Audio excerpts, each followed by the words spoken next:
సూర్యాపేట జిల్లా కోదాడలో 10 గ్రామాల ప్రజలు రోడ్డెక్కారు.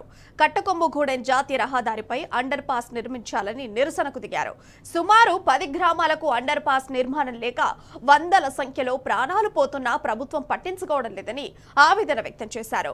ఎమ్మెల్యే పద్మావతి, మంత్రి ఉత్తమ్ కుమార్ రెడ్డి స్పందించి వెంటనే అండర్ పాస్ నిర్మాణం ఏర్పాటు చేయాలని డిమాండ్ చేశారు. 65 మీన అండర్ పాస్ నిర్మించాలని గత కొన్ని సంవత్సరాలుగా మేము కోరుతూ ఉన్నాం.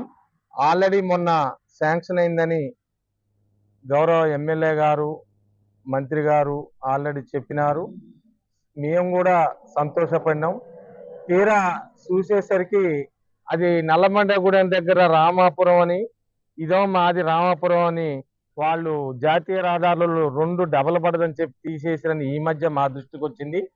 దీన్ని దృష్టిలో పెట్టుకుని ఈరోజు మేము ఈ యొక్క 10 గ్రామాల ప్రజలు వచ్చి సరే సంఘీభావంగా ఇక్కడ ధర్నా చేద్దామనే ఉద్దేశంగా వచ్చినాం.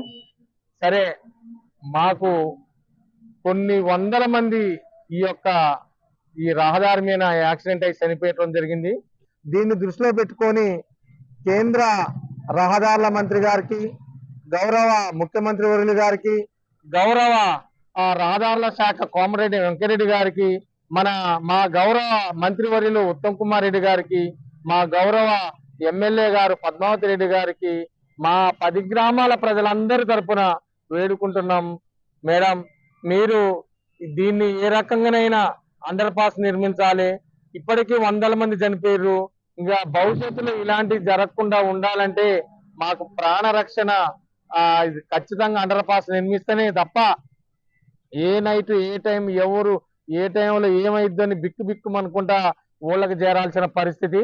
దీన్ని అందరూ సహృదయంతో ఆలోచించి మాకు అండర్ పాస్ నిర్మించాలని అందరం ముక్త కంఠంగా కోరుకుంటున్నామండి.